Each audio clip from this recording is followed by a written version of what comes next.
Midnight Double Feature presents Bad Crystal, a Breaking Bad podcast.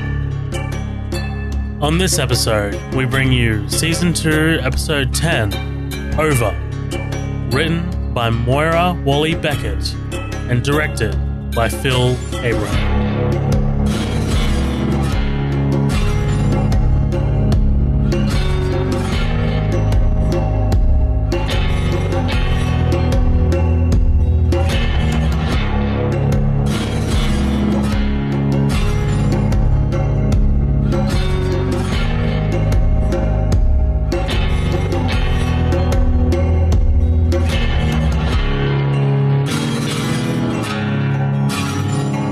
Ladies and gentlemen, welcome back to another episode of Bad Crystal, or Breaking Bad podcast. I'm here with my main man, Colin. Colin, what's happening? Hey. No, I'm just kidding. What's up, dude? We actually just got done recording a 3-hour episode, so we're a little burnt out, but not burnt out enough to talk about Breaking Bad as we always do. This episode is episode 10 of season 2, Over. We're going to go right into it just after I promote our Patreon. Hell yeah. Guys, thank you so much for listening to us here at Midnight Double Feature, and this is Bad Crystal, a Breaking Bad podcast. We are not going to promote our socials as we always do. Go ahead and check the show notes. They're right there. Just scroll down. But what I am going to promote is our Patreon. That is where you can become a member of the Green Room from just $5 a month. There is no added fees, no additional fees, no other tiers or anything like that. It's just $5. You get a whole bunch of bonus episodes. That's where we post all of our kind of like movies that we don't think I guess for the main feed, right? So we covered Final Destination, Freddy vs. Jason, but also some big shit like Reservoir Dogs and Avengers. So there's something for everyone on that feed, and there's kind of like shooting the shit episodes where Colin and I or Matt and Danny, Matt and myself, or Colin and Danny just kind of like sit back and chill out and talk about some other topic. So if you want to go check that out, go check it out. It's patreon.com/Midnight Double Feature. We'd be very grateful if you could. We're an independent podcast. We don't have any advertising. We don't have any sponsorship. We are completely independent. And, we're listener run. So there you go. Hell yeah. Let's get into this episode. Colin, what did you think of season 2, episode 10, Over? It's all right. No, I'm just kidding. No, this is a really good episode. There's a lot of shit that happens. It's a really big turning point, especially for a lot of characters. And also, basically, everybody is in it except for Marie. Basically, everybody has something to do with this story. And I think that's what I really liked about it, is that it wasn't just like, it felt like somebody sitting on the sidelines waiting their turn to deliver a line like, oh, here comes my turn. It's like, no, everybody had something going on. I love seeing the stuff with Jessica Jones and oh my God, he's Jesse. Sorry, I just want to say Jesus Aaron Paul. Christ. I know, but I was like Jessica Jones and no, I'm just kidding. No, Jane and Jesse. I really like seeing that. I thought that was cool, but also seeing the fallout from last episode of Walt just kind of go apeshit on that bathroom, the towel dispenser thing, and like what exactly is going on with that. And this episode was not what I was expecting at all.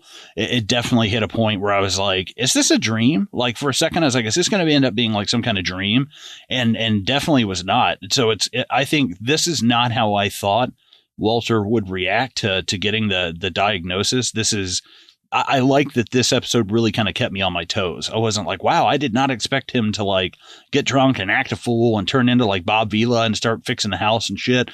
And like I said, everybody's got something going on. So I enjoyed it a lot. It really kind of caught me off guard. I like when a show, I'm not expecting what's going to happen next. That definitely was not the case in this episode. Yeah, I'm going to absolutely echo your thoughts. I mean, like I dig this episode because it's mostly Walt just trying to come to grips with like the disappointment of his cancer being in remission.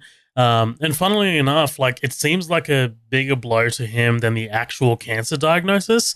Like, when we got the cancer diagnosis, he took it in stride. And in that same episode, he, asked Jesse about cooking. Whereas like here, it's like he seems like someone who's been given bad news and is just kind of like moaning about and, like until we get to like him fixing up the water heater, it's just him being like, this sad sack. And it's insane, like that's the bad news, quote unquote. And like everyone's happy for him but himself. Like, he's had a taste of the other side, something more addictive than meth, right? Mm-hmm. Like he's had a taste of power, pride, and respect. And, these are all things that he didn't have in his former life before the diagnosis. And like I also dig that we see a different side of Skyler. Like she's the character who's been mostly like a sympathetic character, like trying to do right by her family, mostly, right? Mostly. Right. Like she is someone who, morally was black and white, right? Whereas like now with Ted, she is fast approaching that moral line herself. Right. Very, very fast. And it's like Walt, and to do what you do and like throw out an analogy, Walt is like the stone thrown in the pond, and Skyler's behavior is the ripple that results from it. Like, it's kind of okay. Jesus. Rate my analogy. Yeah. Good God. Sound like some kind of like ancient Chinese proverb or something. Yeah. There you go. Can you tell I've been watching Cobra Kai? Yeah. But yeah, man, like I really dig this episode because it's not, we don't get violence. We don't get cooking. Like we don't get these things that people superficially think of in Breaking Bad, right? I mean, like, oh yeah, it's, cartels, it's cooking, it's RV, whatever. It's not that. It's kind of like a day in the life of Walt trying to return to normal, but now that he's tasted that, now that he's seen the other side and seen what's possible, it's like, how can you go back to that, Right, yeah, exactly. It's like, it's kind of like Adam and Eve in the garden. Like, you can't uneat forbidden fruit. Like, once it's there, man, like it's there. You can't act like this is, fuck you. You know what? You had to get your analogy in there, you son of a, you went biblical. And I went Christian. I went Christian on you. Yeah. I know. God damn it. Yeah, it kind of feels like, in a way, it kind of feels like a genie in a bottle. You can't put that. The mischief is unlocked now. You can't put that genie back in. I think that's interesting about Walt. Is like, now you are out. You are clear, dude. There are no excuses anymore. Yeah. So yeah, that's very interesting seeing like where that's gonna go.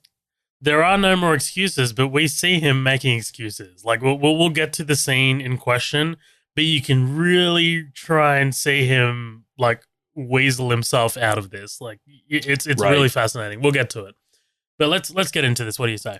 Yeah, let's do it. So we start off with another one of these black and white cold opens. Like this time, revealing some more information. We get body bags being hauled out of backyards, personal properties being carried away, and we pan over Walt's Aztec as we see 2 body bags on the driveway before we get the title card. Now, I know you're not a big fan of these cold opens, because they kind of like they tease something a bit bigger, and they don't really add a lot to the overall episode, but they do kind of like add something to the entire season, in my opinion, rather. What did you think about this one in particular? I didn't hate it because a lot of these cold opens have been kind of like, well, what the fuck does that mean? Or you see kind of the aftermath of something that will happen later on in the episode, but now it's starting to get like a pretty clear picture. Exactly. I thought it was going to happen this episode. I was like, okay, so the water heater explodes, right? And I was like, is that what happened? And that's kind of like what I was thinking is like, Walt's going to put something in, do it wrong, and it's going to turn out that like Walt did it the wrong way on purpose because he wanted to die. And it's like, if any of this happens, I will not be shocked. But that's kind of like, I thought that was going to happen this episode. And I was like, I misunderestimated the pace of this show.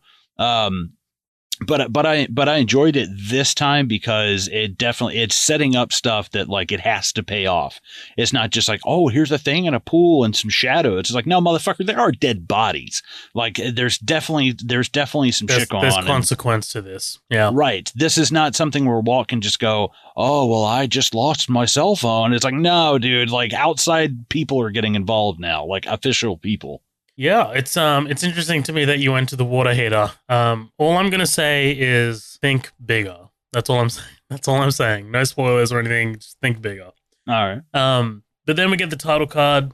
And then we get Skylar asking Walt to take the rest of the week off, actually pleading with Walt to take the rest of the week off. She's planning a little bit of a get-together on the weekend to celebrate Walt's remission. He says it sounds good, but again, Walt is just a terrible liar. Like, there's nothing in his face that says that this sounds good. Like, he's not wanting to celebrate his remission. Right, yeah, well, and having to, again, if this were Walt, Walt probably wouldn't throw a party to do that. He's like, he's very almost low maintenance of just like, I just don't want any fuss. I don't want any fault. I don't want any fuss as Walter White. I want all the fuss as Heisenberg, but I really don't want any attention as like Walter White. Right. You could say that he's actually trying to remove his ego, like his identity. Like his ego is now Walter White, and him, like his real body, his real person is Heisenberg. Right. So Skylar leaves for work. Walt's immediately bored at home. Like, this is his life now, right? Like, there's no excitement. He looks over at the phone and dials Jesse. I love the system that they have, right? Like, Walt leaves a missed call and Jesse calls back. Like, it's I was wondering about that. I was like, okay, so this is. I assume that this is something here, but what I wanted was Walt to answer, be like, "Can you meet?" And I'd be like, "Hi, this is Marie." Like, then he's like, "Can you meet?" Yeah, can you meet? Marie, can you meet? I need some excitement in my life, please. So Walt and Jesse meet in this cafe. Walt tells Jesse that he has radiation pneumonitis, and Jesse's reaction is so dumb but so sweet. Like, it's like the news is all like, he doesn't know what radiation pneumonitis is, but it's like Kevin in The Office when Kevin thinks he has cancer, and Michael's like, Kevin goes up to Michael and is like, "It's negative." And Michael throws down all of his shit and he gives Kevin a big hug. And then you cut to Michael being like, apparently in the medical community, negative means good. Yes. That's literally what this is, kind of thing. Yeah. It made me think of Seinfeld when they're filming the pilot and George is like, "Oh my God, it's negative. It's negative." And he's like, no, that means good. Like that white thing on his lip. That's the first thing that I thought. I was just like, what a sweet, dumb. And to be honest, I mean, it definitely doesn't sound good, what he says. But anything with the word radiation in the middle. Yeah, right. Absolutely. Right. And I think that it's just Jesse, Jesse's first thought isn't like, "Oh man, we're done cooking meth." He's like, "Dude, awesome. I'm glad you're okay." Yes. Like so different between he and Walt. 100%. And this is the scene that I was talking about, because Walt is very quick to remind Jesse that he still has cancer. He says, "Now, I'm not out of the woods yet by any stretch." Like, he keeps justifying in his own mind that it's, he still has a justification to keep cooking. Like, like his life is not going back to normal anytime soon. Right. Yeah, exactly. It's like, yeah, I mean, they're pretty sure I'm okay, but it could get worse, yes. Like, yeah, exactly. So, like, and it's kind of morbid because you feel like he's hoping that it's going to come back or get worse. Oh, right? Yeah. This feels like Walter, like if he were a wrestler, it'd be like Walter Death Wish White, it feels like he's just like, I want to, however, I just want to, I just want out of here, and do it on my own terms kind of thing. Right. Jesse's elated. "Mr. White, you kicked its ass, yo. You must be so psyched." He's so, man, Aaron Paul just kills it. Knocks it out of the park. Jesse asks the big question, what are the next steps? Walt says, proceed cautiously, sell off what they have, and then, I guess, I'm done. Both of them share looks with each other as if they're disappointed, right? Well, and as if they're disappointed, but also like they know, like, nah, we're not done. Like, I think in the back of their minds, they know, like, there's some kind of mutual understanding. Yeah, like how much money did they make when they were out there in the RV? Made like $500,000 each or something. Mm-hmm. And I was like, okay, yeah, no, I think in 4 days you make me $500,000. I'm going to chain you to a radiator and make you do. No, I'm just kidding. That's kind of like Black Snake Moan that shit. Yeah, exactly. I mean, I don't blame him. Like Walt could, even if he doesn't have cancer, dude, you could do this 2 more times and retire and be done. And have $1.5 million sitting in the bank and just retire and be done with it. Draw your pension as a teacher and just chill. Yeah, that's exactly what I would do. Exactly. Then we get the celebration party. Let's talk about the celebration party before the shit, like before the outside part. So let's talk about the Right. inside. So Skyler gives a toast. Apparently, Hank makes a mean margarita. She says that she's proud of Walt. Walt is trying to smile through it. You know, it's not what he wants, and he knows or has a feeling that that even Skyler's feeling is temporary, right? Like he's looking on at Skyler, and I want to take a little bit of a guess here and say that he is happy that Skyler's happy, but he knows in the back of his mind that it's temporary because I want to get right back into it. That's what I'm just taking a guess. So her feeling about him being healthy is temporary. Is that what you're saying? It's fleeting because he knows that he's going to get back to it, or like, you know, that this is short lived, I think. Right. Gotcha. Like, yeah. And it's kind of, you know, seeing this is interesting because, you know, all these people are there and they're like, oh, we love Walt and we care about you and stuff like that. And it's like, but it's also like the people are there for the party when you get better. These people have not been there when you're throwing up and dry heaving blood at 3 o'clock in the morning, you know? Yeah. And I feel like there's almost something about Walt who's like, this feels a little like Batman Begins, where he's like, you sycophants, you suck ups, you know, like there's almost like a feeling of that, of like, Walt wouldn't be caught dead in a room with any of these people. He's like, the real me is like, you know, Batman is Heisenberg as Walter White is Bruce Wayne. Like, I'm not really this guy. This is a face that I'm having to put on at a social event. And it slips a little bit, you know, it's bugging him bad enough to where he can't control the Two-Face or the Heisenberg, yes, you know, part of that mask. Yeah, well, I mean, like, Skylar here thanks Gretchen and Elliot for paying for Walt's treatment, much to Walt's chagrin, right? I mean, like, he takes a big sip. Walt's pressured into giving a speech. He says, it's kind of funny. When I got my diagnosis, I said to myself, you know, why me? And then the other day when I got the good news, I said the same thing. And, you know, the look on everyone's faces, everyone's just confused. I love Hank. Wow, inspirational. Yeah, I bet you everybody there's like, I don't know, he's really smart. He's probably just really profound, and I didn't catch it, you know. But yeah, it's kind of hard to like, how do you take that? Do you really think, like, do I really think deep down Walter's like, I want to die? And it's like, maybe, but at the same time, I don't know if I completely believe that. I think that it's more not that Walt wants to die. I think it's more that Walt is pissed that he can't be Heisenberg. There's no reason for him to be Heisenberg anymore. You know, right. Not so much that he wants to die, but these people don't understand, obviously don't have that information, you know? Right. He has no justification to continue to be Heisenberg. And that bothers him. Yeah. Let's get to the outside part, right? Hank's outside telling Walt Jr. the Tortuga story, says it was poetic after taking some time for searching the words. Then we start in with the tequila. And man, this is so unbelievably uncomfortable to watch. Yeah.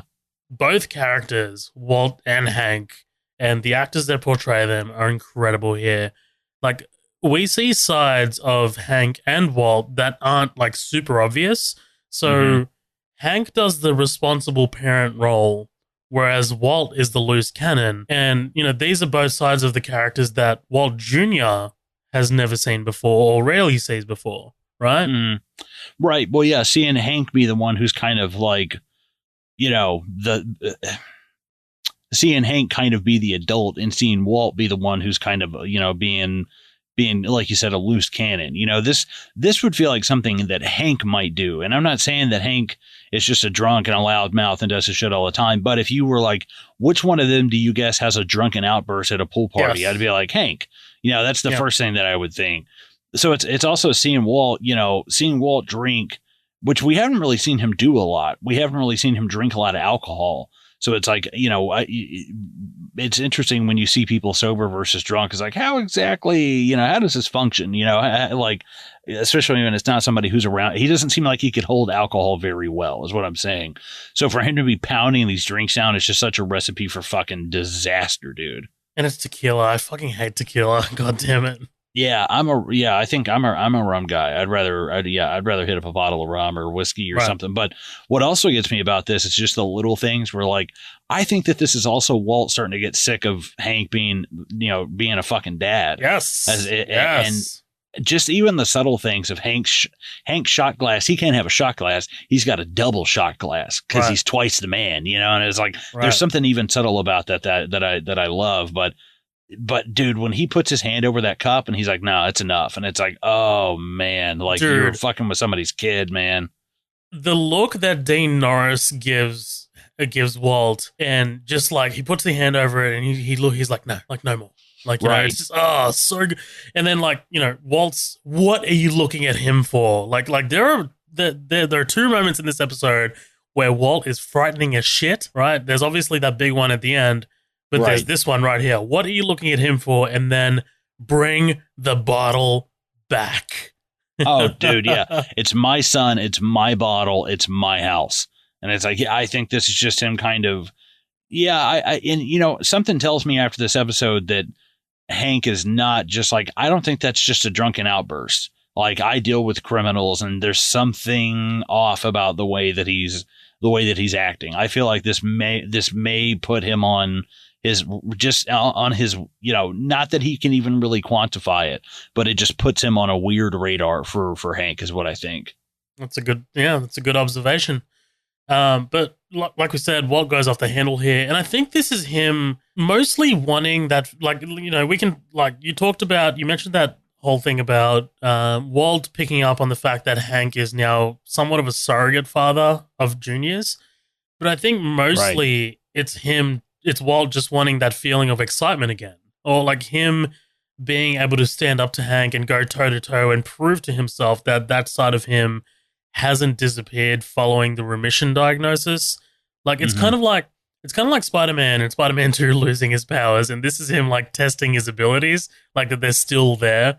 Like, even smiling to himself as he watches on as Junior throws his guts up, he's like, yes, I've still got it, kind of thing. Right, yeah, exactly. Yeah, and it's just kind of it makes sense, especially after having that much tequila, that he's like, I just want to pick a fight just to know that I could stare you down. And you can kind of see, Hank be like, fuck, like, I've never seen him like this before.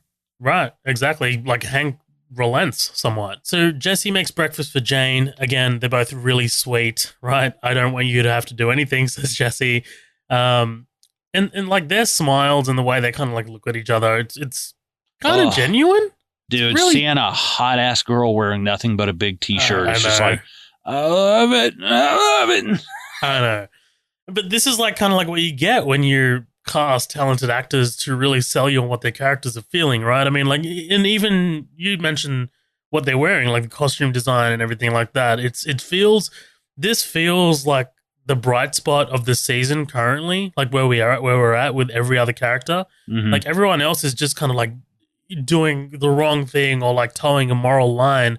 This is the best thing that could happen to any character. I also hope she doesn't mind being a foot taller than him. Yeah. No, I'm just kidding. No. She's. I don't think she's tall. I think Aaron Paul is just short. Right. I think they're pretty much the same height, like when she comes up behind him in the kitchen.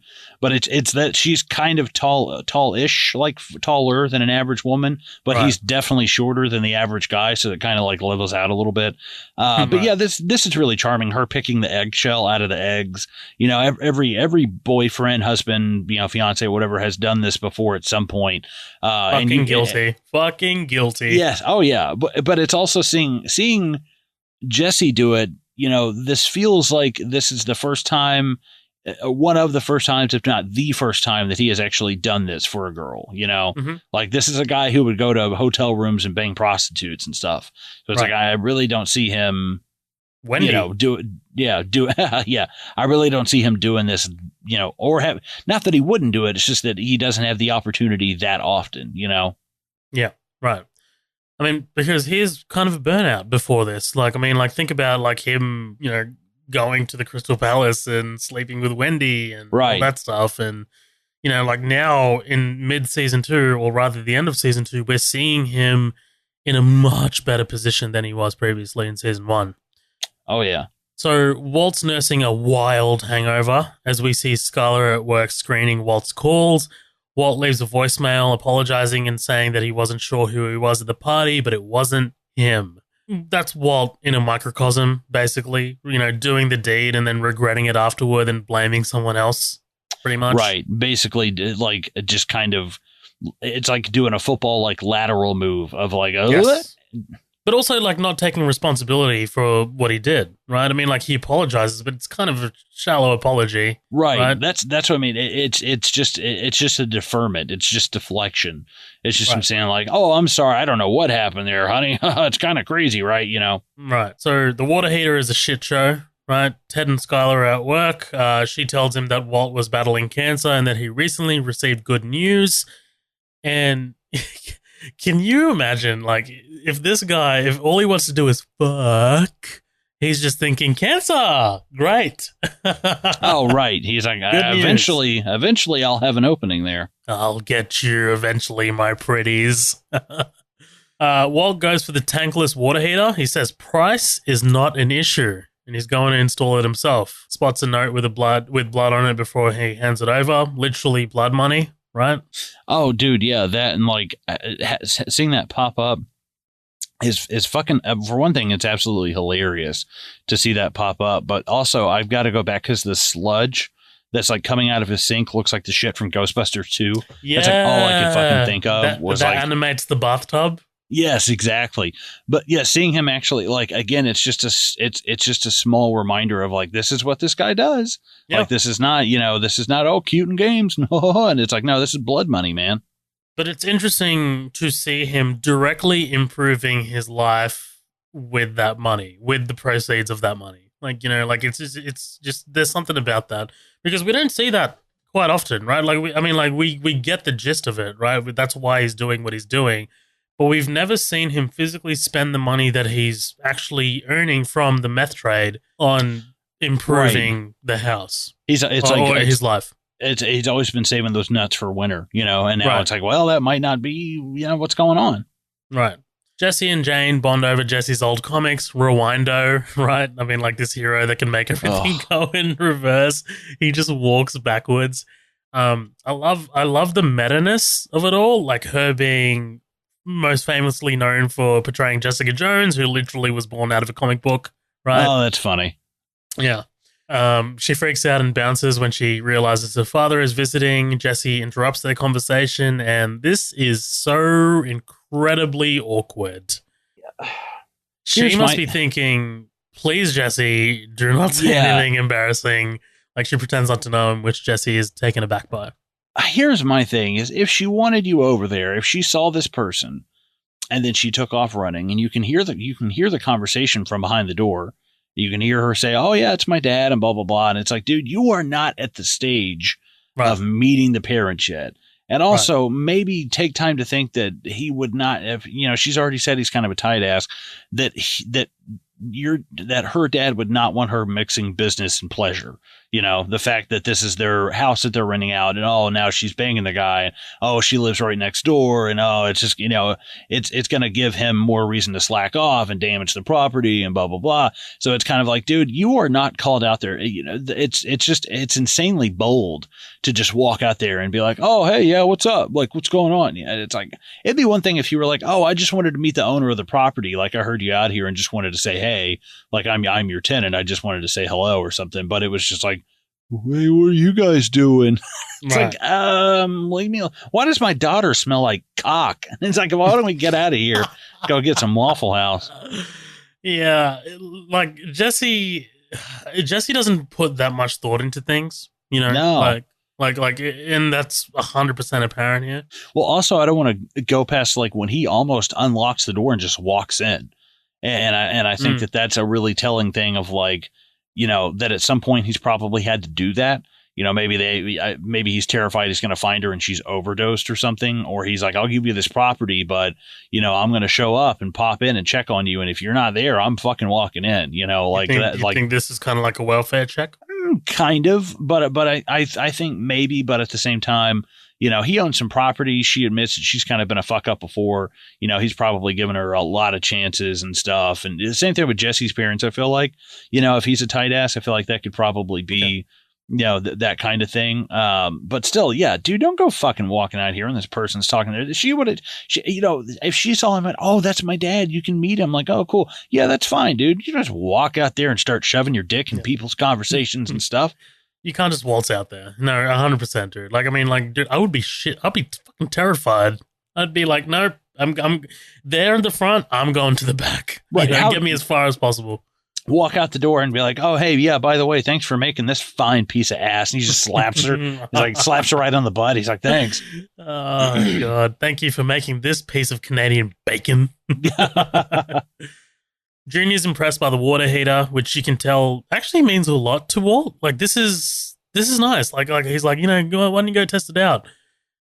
They give it a test, which goes smoothly. Walt goes to apologize to Junior as he interrupts. Oh, sorry. And he interrupts by apologizing about the pool, which is kind of sweet, man. Yeah, like, it's sad and sweet and so like misguided, It's like, man, like he didn't, because this is the saying, this is what it's about. Like, he should not be proud of downing as much tequila as he did. But right. Junior is, unfortunately, he is in that headspace, and that disappoints Walt terribly. Right. Well, you can almost feel, that Junior feels kind of like, hey, I was one of the guys. Like, we were one of the guys together. We were just kind of hanging out. Like, my dad seemed like human to me, But that's what sucks is, he's kind of like, hey, you had 3 drinks. I had 3 drinks. Like, I was keeping up with you. And that somehow that disappoints Walter. And I'm like, I laughed. I was like, I know it's not really that funny, but I would laugh. I'm like, yeah, you kept them up until you puked them all, Right. I mean, like, but we aren't parents, right? I mean, like, I think that's the defining line. I don't care. I got a 12-year-old nephew. I've given him Captain Morgan before. I don't give a shit. No, I'm just kidding. Jesus Christ. No, I mean, hard liquor tequila is pretty bad, but this kid's in high school. I was 16 when I was getting drunk and stuff, and it's like, this kid can pick up a gun 2 years later and start shooting people. Give him a fucking drink. But no, like, I mean, but like giving somebody, that in excess is, but him giving him a shot to celebrate your dad, like beating cancer, not the 2 or 3, that's ridiculous. But, right. But even one, maybe 2, not to the point where a DEA agent is actively telling you not to do it. Right. Well, and also making that kid sick. And it's like, man, especially with like, I don't know, what's going, I would just be terrified of my kid getting drunk and having some kind of like physical disability. Like how would that and interact with it? Like that's what would scare me too, is like, I'm just very ignorant to all that. I would be terrified something happened to him. Right. So Jane asked Jesse to a movie, like nothing ever happened, which is actually so strange. Like, I mean, I would be typical fucking woman. No, I'm just kidding. 100%. No, I would have the same exact reaction that Jesse is here. Is like, terrible person. Like, do you not want to talk about what just went down? Right. No, yeah, that's the thing. It's just basically to pave over it and act like it's no big deal, and then come in eating just eating something like freezer pop or whatever. Yeah, whatever. Yeah. And just sitting there sucking on it, looking at him. And I was like, oh, come on, dude, like, get out of here. But yeah, to basically act, and I get her point.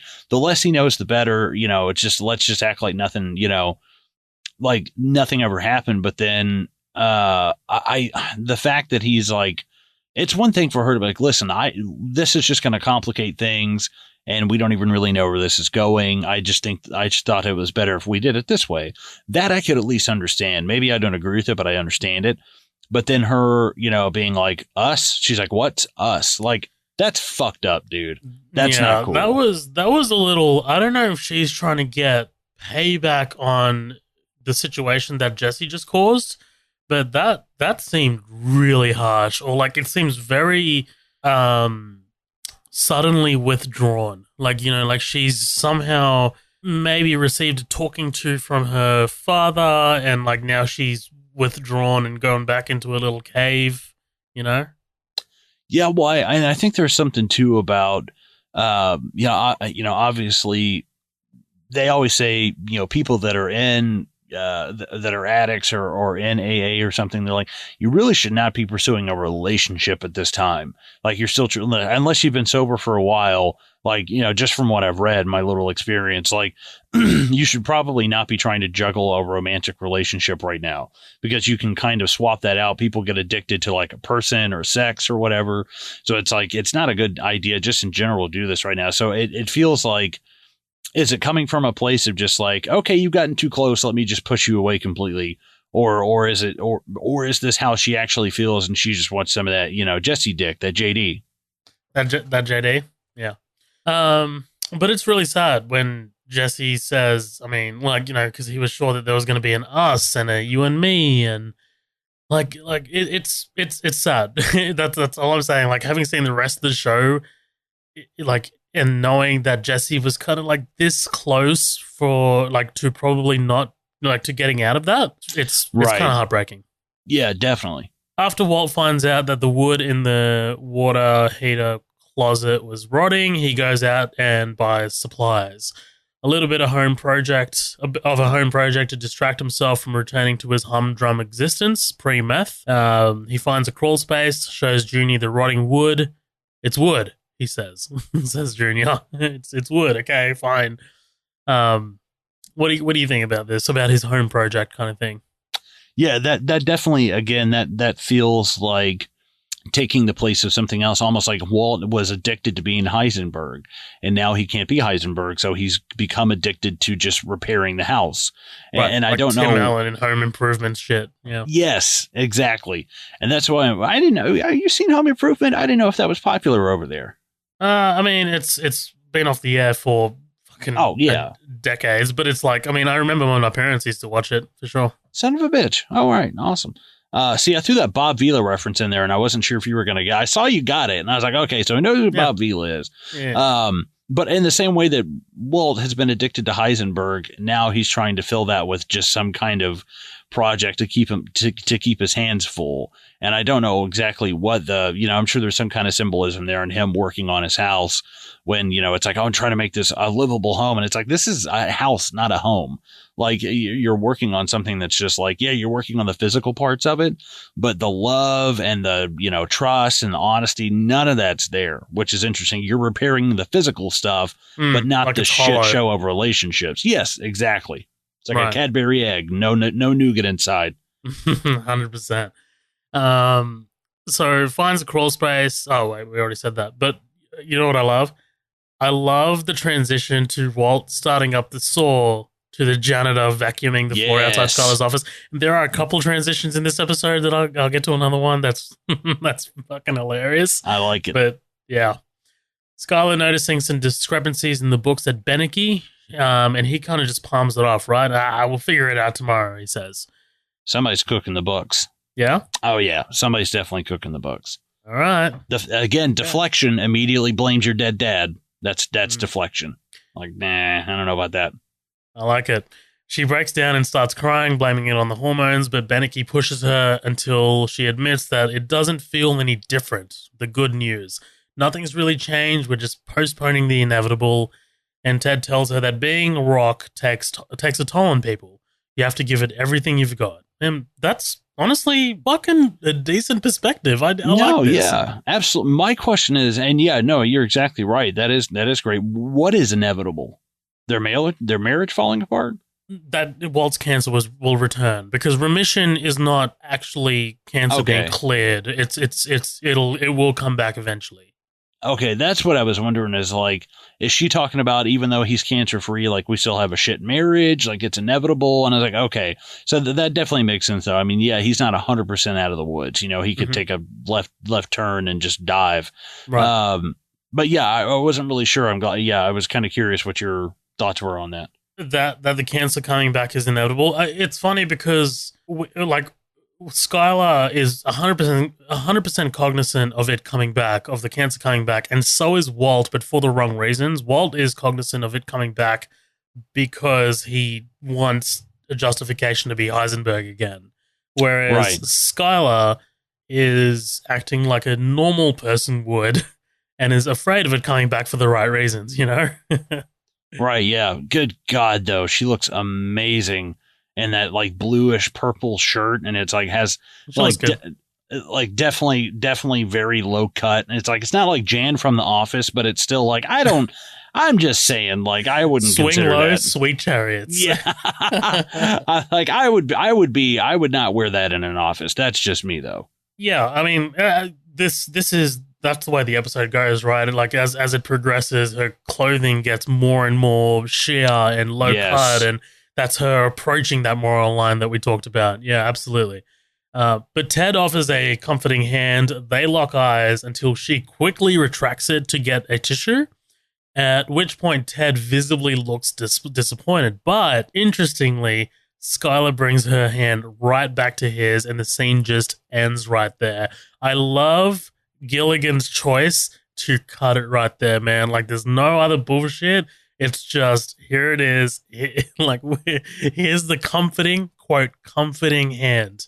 And there it is. That's all we get. What a fucking whore. No, I'm just kidding. No, yeah, because I remember. Yeah. You want all of our money, Karen. No, yeah, I figured something was going on with this guy, and it just seemed, I don't remember what happened in the first season that he popped up. It's like a reference or something. But I remember going, photo frame. Okay, gotcha. What is that? Didn't she have it in like an attic somewhere, or she's hidden it somewhere? Yep. Yeah. So, I immediately knew something was going to be going on, but I don't think he is set up as like a perfect character. He has no flaws. He's not said anything negative. He's been nothing but this, like, he has been too good. And I feel like they're going to find like a collection of like children's shoes in a box somewhere, you know, like some mementos from all of his victims. Like something's going to crash on this guy's head, I feel. So Skyler and Junior having... Yeah, that's what I fucking thought. I'm go right over it. I could smell this Bernie Madoff motherfucker from a mile away. But like, think about the show, right? I mean, like, Walt's actions directly and indirectly affect everyone around him and the people that they react with as well. So by indirectness... So you're telling me that Ted smokes meth? Yes, Ted is 100% a junkie. 100%. He is, again, it would not surprise me, honestly. He was in Peekaboo, and he was in that house, some say. Yeah. It took me a second. It's like, I don't remember a movie called Peekaboo. And I was like, oh, wait. Skyler and Junior having breakfast, right? Like, okay, I remember that this is dude, how has the breakfast not put you off yet? How have you not mentioned anything about the breakfast? Because when this show was running, there was so many memes online about Junior and breakfast and not being able to get breakfast. And dude, you can type in on Google Walt Jr. breakfast meme. It will give you so many Walt Jr. memes of just him eating breakfast in various episodes. Him eating breakfast, him talking about breakfast. There's always something about breakfast and Junior. It's hilarious. So you know what? Fuck it. I'm going to type it in. Walt Jr. Walt Jr. breakfast. Walt Jr. breakfast cereal. Walt Jr. breakfast. Dude, breaking fast isn't, it's just a fucking, oh my God. It's just like some men just want breakfast. She made me an omelet I couldn't refuse. I'm not always in scenes of Breaking Bad, but when I am, I'm eating breakfast. Like, it's, oh my God. That's hilarious, dude. There's a photo of like Walt, Jesse, we have to cook. And then the bottom line is Walt Jr. breakfast. I never really caught that before. Holy shit, that is true. Yeah, it's a thing, dude. It's a thing. But Walt is working away until he stops for a second and butters up some toast. And interestingly, Skyler just straight up asks if he's going to work, right? Interestingly, because literally at the start of this episode, she was pleading with him to take a break, right? Whereas like now it's like, get your fucking ass back to fucking work, man. Well, that's what, like, I get it that it's annoying, but like, you know, he is kind of, like, has he done anything to kind of annoy her at this point? And I was like, I mean, other than trying to fix something, like, I know the noise is being, kind of annoying, but I was like, man, she's acting like that, some chick's like cell phone number fell out of his pocket. You know what it is? I was thinking about that too, because it's not malicious what he's doing or sinister, but it is out of the ordinary, and she wants ordinary back. That's interesting. Yeah. Well, I think that, like, yeah, it's kind of annoying. Walter doing this little side project, and he's also not exactly doing what she asked of, like, resting. If anything, he's going above and beyond. And it's like, are you trying to prove something? What exactly is going on here? But yeah, as I was watching it, I was like, wow, she's kind of being a jerk to him. And I was like, well, I think she's also, like, sexually frustrated, probably confused, mad, a bunch of other stuff.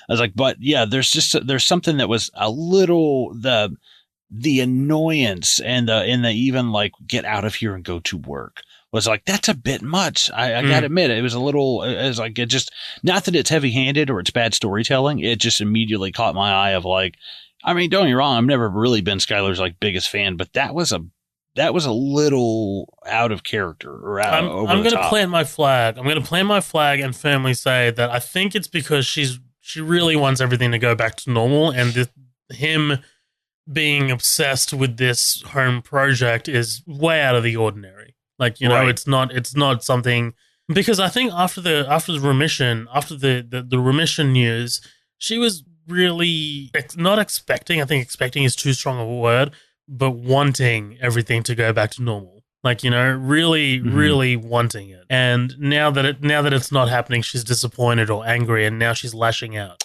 That makes sense. I think that's a good way to look at it. Yeah. Well, of course it makes sense. I'm me. Yeah.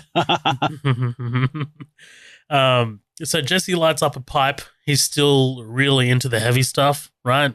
Gets a letter under a door. This isn't a bomb. Hell yeah. It's fucking. Yeah. Yeah. This is. And I finally Googled it. H. I was like, what the fuck? Wait, is this heroin or is this meth? No, I believe it's heroin. Okay, I wasn't sure. No. It's meth. It's meth because something just occurred to me down the line, disproving the fact that it's heroin. Okay, gotcha. Yeah, because as I was watching this, I was like, what are they smoking?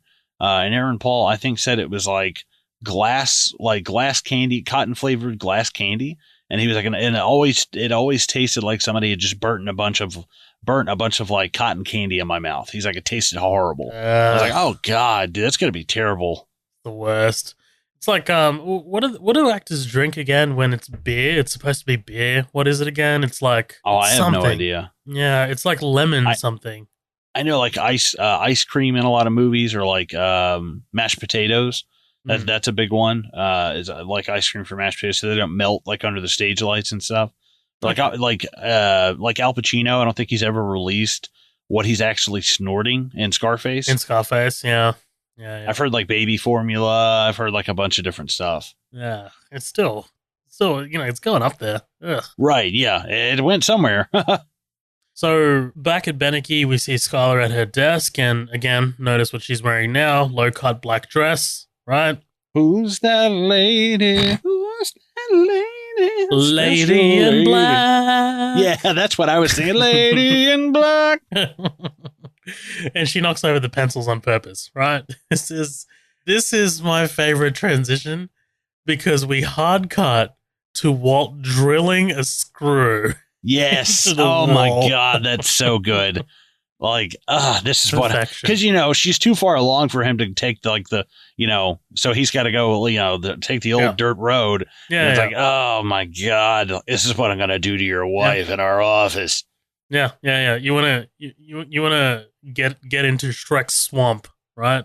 Well, now I also think, because it's Ted, right? Ted is the guy who owns the business. Ted Beneke. Yep. So part of me is like, is Ted also trying to like bang Skyler? So if she helps cook the books, like they're both complicit. Like I feel like there's going to be something where he's going to be like, oh yeah, well if you don't fix this, accounting thing, I'll tell your husband that I, put it in your butt, or something like that. I don't know. I could definitely see something like that happening. You're building a conspiracy here. I can neither confirm nor deny. Do not fucking Google it, all right? Do not fucking You get so mad Google so it. quick. Do not fucking Google it. So we're at this store, right? Walt walks by this trolley and does a double take, recognizing the cooking paraphernalia. Dude, he gives this guy tips, right? More striker strips. Don't buy anything at one place. It attracts less attention.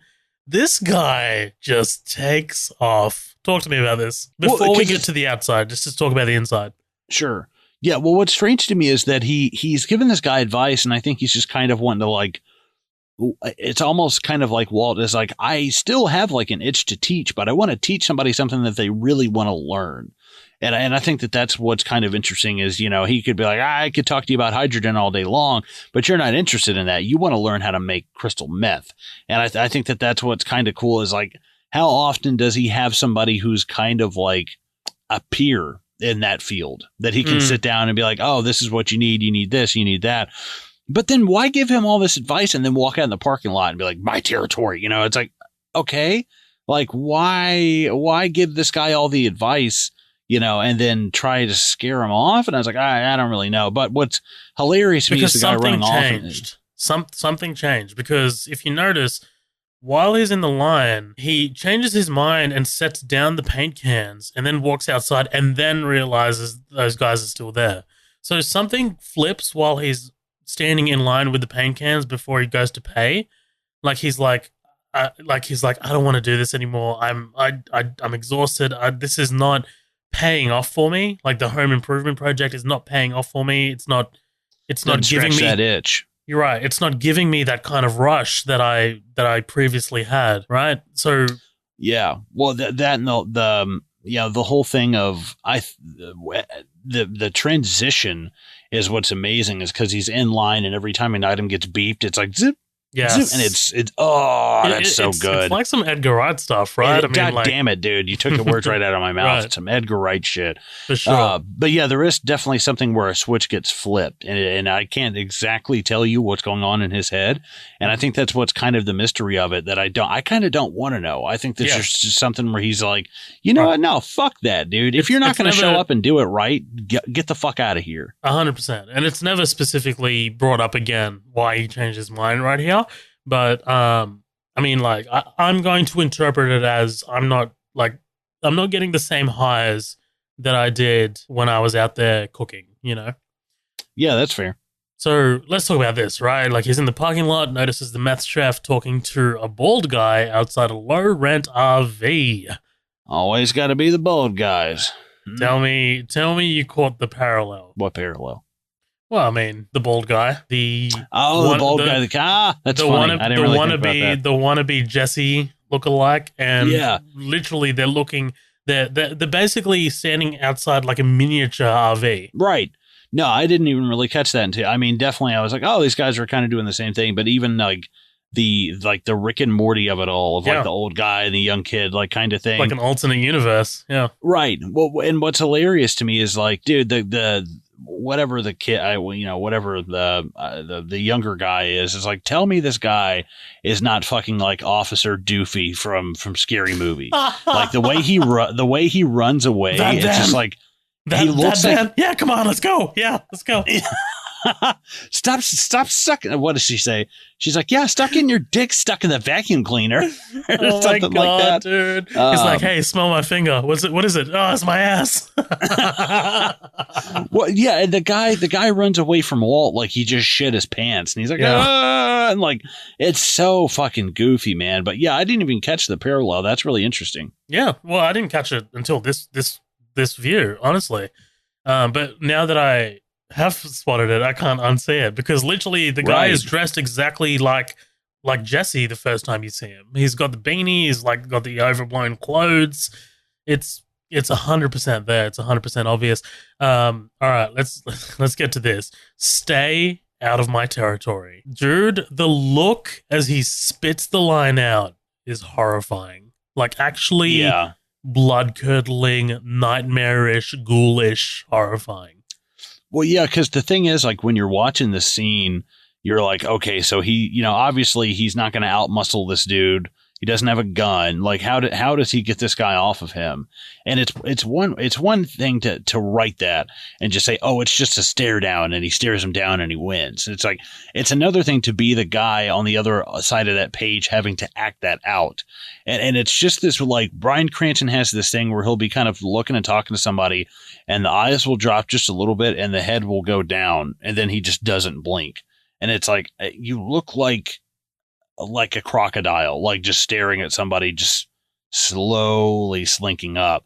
But it's almost like this this look of contempt and disgust, Mm-hmm. and be like, you are a child in my game. Like, this is my shit. And there's something so great about that, where like, again, here's Walter basically saying like, yeah, I'm done. I don't really need to do this anymore. And this is a unnecessary risk. This guy could pull out a knife and fucking stab you. Like, there could be a brawl. Like, there's really it's stupid. It's kind of stupid for Walt to do this. And it's kind of out of character, but that's the point of like, now he's getting kind of desperate as someone who is, I mean, in his eyes, unfortunately, back on the mend.